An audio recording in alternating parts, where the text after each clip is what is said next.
తాకట్టులో ఉన్న బంగారాన్ని విడిపించి ఆ రోజు ఆన్లైన్ ధరకే కొంటుంది కొమ్మూరి గోల్డ్. నమస్కారం. ప్రస్తుతం మనతో పాటు ఇస్కాన్ టెంపుల్ నుంచి ప్రణవానంద ప్రభుజీ ఉన్నారు.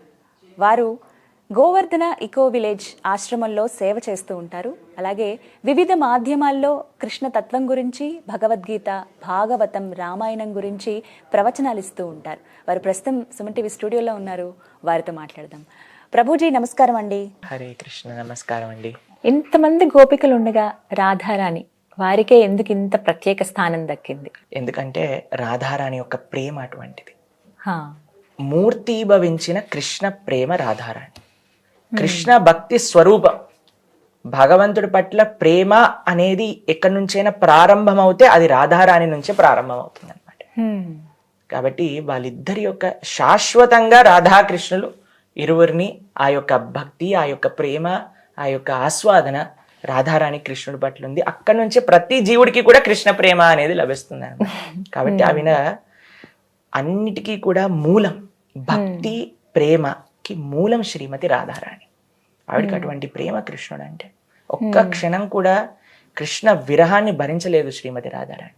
ఒకసారి తుమ్మెదని మధు అంటారనమాట. అయితే ఒక తుమ్మెద వస్తుంది, ఇక్కడ దగ్గరలో గోపికలందరూ ఉన్నారనమాట, తిరుగుతూ ఉంది. అయితే ఆ తుమ్మెద కొద్దిగా దూరంగా వెళ్ళిపోయింది. ఒక గోపిక అంది మధు వెళ్ళిపోయింది అనగానే రాధారాణి కళ్ళు తిరిగి కింద పడిపోతుంది అనమాట. ఏంటి కృష్ణుడు వెళ్ళిపోయాడా మన దగ్గర నుంచి అనే భావన. మధు అనేది కృష్ణుడు పేరు కూడా, ఈ తుమ్మెద పేరు కూడా. అయితే ఆ పేరు, ఆ భావన వినేసరికి రాధారాణి తట్టుకోలేదనమాట. అంత ప్రేమ కృష్ణుడు. మీకు గోవర్ధనలో కృష్ణుడు ఇలా గోవర్ధనుని ధరించినప్పుడు రాధారాణి గోవర్ధనుడికి ప్రార్థన చేస్తుంది అనమాట. నేను బృందావనం వెళ్ళినప్పుడు గోవర్ధనాన్ని తప్పకుండా వెళ్ళాలి. 21 మైళ్ళు ఉంటుంది ఆ పర్వతం అనమాట. 21 మైళ్ళు. అయితే ఆ పర్వతాన్ని కృష్ణుడు ఎడమ చేతి చిటికని వేలిపైన ధరించారు. అప్పుడు రాధారాణి ఆ గోవర్ధనాన్ని చెప్తుంది, అయ్యా గోవర్ధన, నువ్వు ఆల్రెడీ ఇంత పెద్దగా ఉన్నావు, దాంట్లో మీకు ఇంతకు ముందే నువ్వెంత పెద్ద అంత పెద్ద నైవేద్యాన్ని మీకు సమర్పణ చేశాం గోవర్ధన పూజలు. కాబట్టి నీ సైజ్ డబుల్ అయిపోయింది, ఎక్సెల్ అయిపోయింది అనమాట గోవర్ధనుడి సైజ్. దానిపై నుంచి పైన ఇంద్రుడు వర్షం చేస్తున్నారు, ట్రిపుల్ ఎక్సెల్ అయిపోయావు నువ్వు. మా చిన్ని కన్నయ్య యొక్క చేతికి నువ్వు ఇంత పెద్దవాడివి, ఆయనకి మాత్రం నువ్వు బాధ కలిగించకు అని గోవర్ధనుడికి ప్రార్థన చేస్తుంది అనమాట. ఎలాగైనా సరే కృష్ణుని ఎలాగైనా సరే నువ్వు కాపాడు, ఆయన పైన నువ్వు చాలా ప్రెషర్ పెట్టకు, ఆయన చిన్ని చెయ్యికి ఏం అవ్వనివ్వకూడదు అని ప్రార్థన చేస్తుంది రాధారాణి. మొత్తం గోవర్ధనీళ్ళు అయిపోయాక కృష్ణుడు అడుగుతారు, ఒరే నువ్వు ఇంత చిన్న పిల్లవాడివిరా, ఎలా ఎత్తావు నువ్వు అని అంటే, నాకు అమ్మ చిన్నప్పటి నుంచి వెన్న పెట్టి పెట్టి పెంచింది, అందుకోసం నా కండలకి శక్తి వచ్చింది. తర్వాత నా స్నేహితులందరూ కూడా లాఠీలు పట్టుకున్నారు కదా, అందుకోసం నేను గోవర్ధన ఎత్తగలిగా. తర్వాత చిట్టు చివరి అంటారు, రాధారాణి కృప చేత నేను గోవర్ధన ఎత్తగలిగా అని అంటారనమాట కృష్ణుడు. కృష్ణుడు ఎటువంటి భగవంతుడు అంటే అండి, నాన్ క్రెడిట్ స్టీలింగ్ పర్సన్. ఆయన వారి మీద ఉంచుకోరు ఏవి. ఆయన చేసిన అన్నిటికీ కూడా భక్తులు ఆయన వల్ల నేను చేశా, ఆయన వల్ల నేను చేశా అని పనిచేస్తా. ఇంత గోవర్ధన ఎత్తాక నేను చెప్పొచ్చు కదండి, ఎంత గొప్పవాడిని అనుకుంటున్నావు గోవర్ధన ఎత్తినా? కాదు, మా అమ్మ నాకు వెన్నబెట్టింది కాబట్టి నేను ఎత్తగలిగా, నా స్నేహితులు నాకు సహాయం చేశారు కాబట్టి ఎత్తగలిగా, రాధారాణి కృప చూపించింది కాబట్టి ఎత్తగలిగా అని చెప్తారనమాట. కాబట్టి ఈ ప్రపంచంలో ఎవరైనా సరే, అరే శబాషరా చాలా బాగా చేశావు, నేనే చేశాను. ఎందుకు ఈ తప్పు జరిగింది? వీడు చేశాడు. ఏదైనా గొప్పతనం ఉందనుకోండి, నేనే చేశా అంటారు. ఈ ప్రపంచంలో నైజం అదే. ఏదైనా ఇది ఎందుకురా తప్పు జరిగింది అంటే, ఇటువాడు నేను కాదండి, నేను మంచివాడిని, వీళ్ళు చేశారు. కానీ కృష్ణుడు ఏంటి తెలుసా అండి, ఏది మంచి ఉన్నా సరే నా భక్తుల యొక్క కృప చేత వాళ్ళే చేశారు. ఆ గుణం అందరూ నేర్చుకోవాలి తప్పకుండా. అదే మనం కృష్ణ తత్వం నుంచి నేర్చుకోవాల్సింది. వెంటనే మీరు అన్నట్టుగా ఏమైనా మంచి పని అయితే నేనే పూర్తిగా నాదే బాధ్యత, నేను ఇలా ఎంత కష్టపడానని చెప్తాం. తప్పు అనగానే మనల్ని మనం యాక్సెప్ట్ చేయటానికి, మన వల్లే జరిగింది అని చెప్పడానికి చాలాసేపు సందేహిస్తాం, ఆలోచిస్తాం, సిగ్గుపడతాం, చెప్పుకోలేం బయటకి. అది ఎలా మార్చుకోవాలంటారు ఆ గుణం? భగవంతుడి గురించి తెలుసుకోవటం. అయ్యా సాక్షాత్తుగా లోకేశ్వరుడే, జగత్పతియే ఇటువంటి విషయాలు చేస్తుంటే మానవ మాత్రుని నేను ఎలా? అందుకే అండి శాస్త్రాన్ని ఎందుకు అధ్యయనం చేయాలి తెలుసా? మనకి చాలా విషయాలు తెలియకపోవచ్చు ఈ ప్రపంచంలో, కానీ కృష్ణుడు, రాముడు తన యొక్క జీవితం ద్వారా మనకి తెలియజేస్తున్నారనమాట, ఎలా ఉండాలి, ఎలా మాట్లాడాలి, ఎలా జీవనం చేయాలి అని. నిస్సంకోచంగా ఎలా ఎత్తావు అనగానే చెప్పేశాడు, నా భక్తుల వల్ల అని. కాబట్టి ఆయనకి సెకండ్ థాట్ లేదండి. కాబట్టి ఆయన చేసిందే ఆయన వేరే వాళ్ళకి పంచిపెడుతున్నారు. కాబట్టి వేరే వాళ్ళ సహాయం తీసుకొని మనం చేసినప్పుడు చెప్పటంలో ఏముందండి, వాళ్ళ వల్ల చేస్తామని.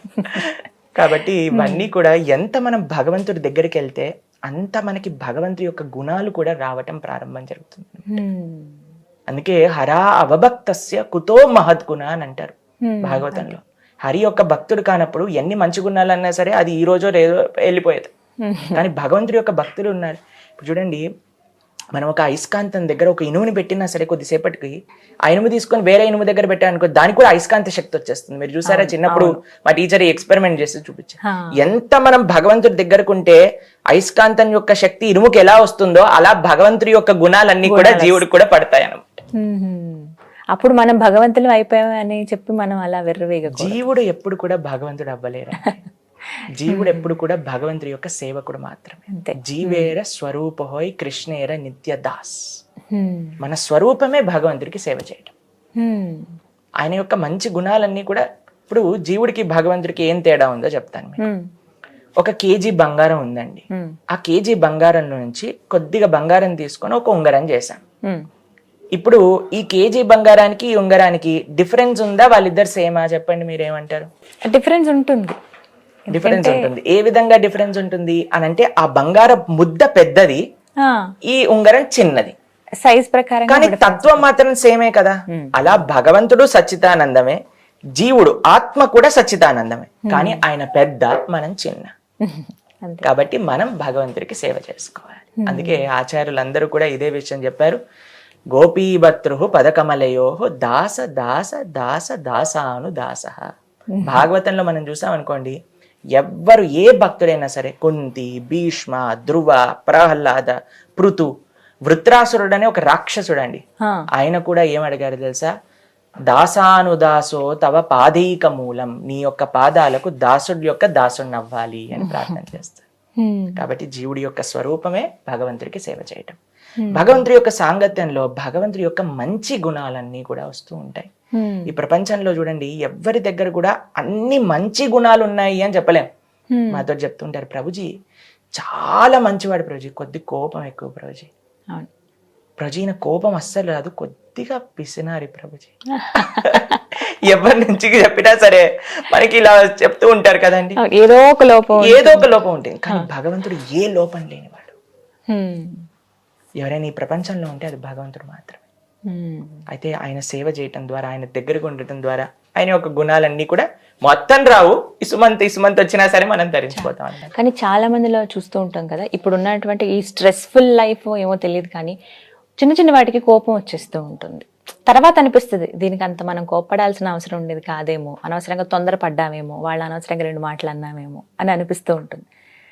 కోపాన్ని కంట్రోల్ చేసుకోవడం ఎలా? అసలు కృష్ణుడు ఏం చెప్తున్నారు కోపం గురించి? ఆయన వర్ణన కృష్ణుడు ఏం చెప్తారో తెలుసా అండి భగవద్గీతలో? కామ ఏష క్రోధ ఏష రజోగుణ సముద్భవ మహాసనో మహాపాప్మ మిత్యే హైహ వైరినాం అని చెప్తారు. కామ క్రోధాలే ఈ ప్రపంచంలో ఉండే మనకి నిజమైన శత్రువులు. ఇంకా ఏ శత్రువు లేడండి జీవుడికి. మనకుండే కామం, మనకుండే క్రోధం. క్రోధము, anger is 1 letter less than danger అని అంటారు. ANGER, డి పెడితే డేంజర్ అయిపోతుంది. ఎవరికి డేంజర్ తెలుసా అండి? మనకే డేంజర్. మనం కోపం పడటం వల్ల ఎదుటివాడికి మనం ఏదో నిరూపించుకున్నామని మనం అనుకోవచ్చు, కానీ ఆ కోపం మనల్ని దహించేస్తుంది. ఇప్పుడు చూడండి, కోపము మనం అంత కోప్పడ్డాక కూడా చాలా మంది చెప్తుంటారు, ప్రభుజీ అనవసరంగా కోప్పడ్డాను ప్రభుజీ, ఒక్క క్షణం ఆగుంటే సరిపోతుంది ప్రభుజీ. మనం కోపం వచ్చిన మరుక్షణం మనం ఏం చేయాలి తెలుసా అండి? ఒక్క నిమిషం ఓపిక పట్టాలి, ఒక్క స్టెప్ బ్యాక్ వేసుకోవాలి. నేను ఇప్పుడు ఏం మాట్లాడబోతున్నా? కోపం వచ్చినప్పుడు సైన్స్ ఎలా వర్క్ చేస్తుందో తెలుసా అండి? కోపం రాగానే మన బ్రెయిన్ చెప్తుంది, ఇది ఇది ఇది ఇది మొత్తం అనేసేయి, వాడి దీనికి తగిన అర్హుడు అనేసేయి అని అంటుంది. నువ్వు చెప్పేది, ఇప్పుడు నువ్వు మాట్లాడేది అంతా కూడా కరెక్టే, అనేసి ఎన్ని తిట్టాలో తిట్టేసేవాడు, ఆ రోజు చేశాడు, ఆ సంవత్సరం, ఆ మాసం, ఆ నెల, ఆ డేట్ రోజు, ఆ టైంలో నువ్వు అలా అన్నావు నన్ను అని అలా అనిపిస్తుంది. కానీ అనేసాం అనుకోండి, ఆ రిలేషన్షిప్ దాంతో అంతే. వారికి మనకి తేడా ఏముంటుంది? ఎదుటి వాళ్ళు అరిచినప్పుడు మనం ఏం చేయాలంటే ఒక్కసారి ఆలోచించాలి. మన మనసు చెప్తుంది నువ్వు అనాలి, నిరూపించుకోవాలి, తగ్గకు నువ్వు. అని చెప్తుంది. కానీ మనం ఒక్క నిమిషం ఓపిక పట్టాలి. ఎందుకంటే మనల్ని మనం నిరూపించుకోవటం ముఖ్యం కాదండి, ఎదుటివాడితో మనకుండే సంబంధం ముఖ్యం. అంటే టిప్స్ చెప్పండి గురూజీ, ఖచ్చితంగా అడుగుతారు ఎలా మేము కంట్రోల్ చేసుకోవాలి. ఓకే, ఫస్ట్ విషయం ఏంటి అని అంటే, కోపం రాగానే మనల్ని మనసు, మన మైండ్ ప్రేరణ చేస్తుంది, నువ్వు ఈ విధంగా చెయ్యి అని. ఫస్ట్ విషయం ఏంటి అని అంటే, ఒక్క నిమిషం ఆలోచించి విచక్షణతో ఇప్పుడు నేనేం మాట్లాడా అనే సంకల్పం తీసుకోవాలి. కొద్దిసేపు వెయిట్ చేయాలి. కొంతమంది చెప్తారు 1 2 3 4 5 6 అలా కౌంట్ చేయమని చెప్తారు. లేదా మీరు హరే కృష్ణ కృష్ణ కృష్ణ హరే హరే, హరే రామ రామ రామ హరే హరే అనుకోండి. చాలాసార్లు కోపం అందులోనే పోతుంది ఈ మంత్రం అయిపోయే లోపల. రెండో విషయం చెప్తాను. ఇప్పుడు చూడండి, మనకి ఎంత ముఖ్యమైన వస్తువు అని తెలిసినప్పుడు చాలా జాగ్రత్తగా ఉంటాం. ఇప్పుడు చూడండి, మా ఇంట్లో ఒక గ్లాస్ వాజ్ ఉందన్నమాట. మా అమ్మగారు ఇలా కూర్చున్నారు అనుకోండి, ఎవరైనా అటువైపు నుంచి వెళ్తున్నారు అనుకోండి, ఏ జాగ్రత్త, తగులుతుందేమో, తగిలితే కింద పడిపోతుంది, పగిలిపోతుంది. ఎందుకంటే దాని ముఖ్యత్వం, దాని విలువ తెలుసు కదండి. మనకి ఎదుటివాడితో మనకుండే సంబంధం, ఎదుటివాడు మనసు యొక్క విలువ తెలిసినప్పుడు మనం మాటలు అనకుండా ఒక్క నిమిషం ఆలోచిస్తాం, జాగ్రత్త, పగిలిపోతే మనం జోడించగలుగుతామండి? సాధ్యం కాదు. కాబట్టి అదే చెప్పేది ఏంటి అని అంటే, మన ఈగో, మన అహంకారం ముఖ్యం కాదు, మనకుండే సంబంధం ముఖ్యం. వేరే వాడి మనసును నొప్పించకపోవటం అనేది మనం ముఖ్యం. ఇవన్నీ విన్నా సరే ఆ క్షణానికి కోపం వచ్చి తీరుతుంది ప్రభుజీ అని అంటారు. దానికి ఏంటో తెలుసా అండి, ఒక ఆధ్యాత్మిక సాధన అనేది మనకు కావాలి. ఎలా చేయాలి? ఒక స్పిరిచువల్ ప్రాక్టీస్. ఈ కలియుగంలో కృతేయ ధ్యాయతో విష్ణుం త్రేతాయాం యజతోమకై ద్వాపరే పరిచర్యాయాం కలో తత్ హరికీర్తనం. మంత్ర మెడిటేషన్ అనే ఒక టెక్నిక్ ఉందన్నమాట. ఏంటి అంటే, ప్రొద్దున పూట మేమందరం చేస్తాం, భగవంతుడి యొక్క నామాన్ని జపం చేస్తూ ధ్యానం చేయటం అనమాట. హరే కృష్ణ కృష్ణ కృష్ణ హరే హరే, హరే రామ రామ రామ హరే హరే, ఇది షోడశాక్షర నామ్నాం కలి కల్మషనాశనం నాతర పరతరోపాయ సర్వవేదేషు దృశ్యతి అని చెప్తారనమాట. కలియుగంలో ఉండే కల్మషాలన్నింటినీ తీసేస్తుంది నామజపం. అందుకే మీరు చూడండి, చాలా మంది చెప్తారు, ప్రభుజీ కృష్ణ భక్తులు ప్రశాంతంగా ఎలా ఉంటారు ప్రభుజీ?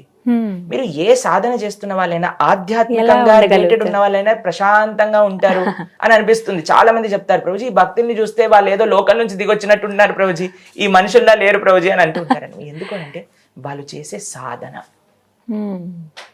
ఆ సాధన శక్తి మనల్ని ఏ విధమైన డిస్ట్రాక్షన్స్ కి కూడా దూరంగా మనం చేస్తుంది అనమాట. అది కోపం వచ్చినా సరే, ఏ విధంగానైనా డిస్ట్రాక్ట్ అయినా సరే, అది భగవత్ సాధన, భగవత్ శక్తి మనల్ని కాపాడుతుంది.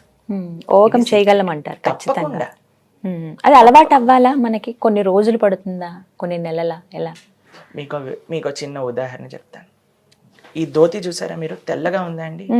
దీన్ని మీరు ఇంకులో, మొత్తం ఇంకులో ముంచేసి బయటికి తీసారనుకోండి, ఏమవుతుంది? మొత్తం బ్లూ కలర్ అయిపోతుంది మొత్తం. అవునా? ఇప్పుడు దాన్ని మీరు అయ్యా క్లీన్ చేసి ఇవ్వండి అని ఒకరికి ఇచ్చాను. వాళ్ళు ఇలా ఉతకటం ప్రారంభం చేశారు. ప్రభుజీ 2 సార్లు ఉతికాను ప్రభుజీ, ఏంటి ప్రభుజీ ఇంకు పోవట్లేదు అని అంటే, అమ్మ టైం పడుతుంది, ఎంత సర్ఫ్ ఎక్సెల్ యూజ్ చేసినా టైం పడుతుందండి మొత్తం పోవడానికి. కాబట్టి పోయేంత వరకు మనకు ఓపికగా ఉండాలి. అట్లీస్ట్ ఉతకటం స్టార్ట్ చేశారు కదా, ఒక రోజు పోతుంది. అది ముఖ్యం అన్నమాట. కాబట్టి బురదలో ఉన్నవాడు స్నానం చేయటం ప్రారంభం చేస్తే కొద్దిసేపటికి ఆ బురద అనేది పోతుంది. కానీ అన్నిటికంటే ఫస్ట్ స్టెప్ ఏంటో తెలుసా? నేను బురదలో ఉన్నా అని తెలుసుకోవటం, స్నానం చేస్తే పోతుంది అనే నమ్మకం రావటం, ఆ విచక్షణ ఉండడం అనేది జ్ఞానం. కాబట్టి ఈ మనసులో కామక్రోధ లోభ మోహ మదం ఆశ్చర్యములు ఉన్నాయి, వీటిని తీసేసుకోవాలి అని భగవంతుడి యొక్క ఆధ్యాత్మిక సాధన మనం ప్రారంభం చేశాం, తప్పకుండా పోతుంది. చాలా మంది అడుగుతారు, ప్రభుజీ మేము చాలా సిన్సియర్ గా జపం చేస్తున్నాం ప్రభుజీ, కానీ ఎందుకు పోవట్లేదు? ఇప్పుడు చూడండి, ఫ్యాన్ తిరుగుతూ ఉంది అనుకోండి, ఒకసారి ఆపేయంగానే, ఫ్యాన్ స్విచ్ ఆఫ్ చేయగానే ఫ్యాన్ ఆగిపోతుందా? కాదు, మెల్లగా తిరిగి తిరిగి తిరిగి అని ఆగుతుంది అనమాట. అట్లనే మనం కర్మ స్విచ్ ఆఫ్ చేసేసాం, కానీ అది శాంతం అవ్వడానికి టైం పడుతుంది. ఆ ఓపిక మనకు కావాలి. ఎంత ఉత్సాహం, అదే ఫస్ట్ మనం మాట్లాడుకున్నాం కదా, ఎంత ఉత్సాహమో అంత ఓపిక, ఈ 2 కావాలన్నమాట. చాలా చక్కగా వివరించారు ప్రభుజీ. నమస్తే. హరే కృష్ణ అండి, చాలా ధన్యవాదాలు.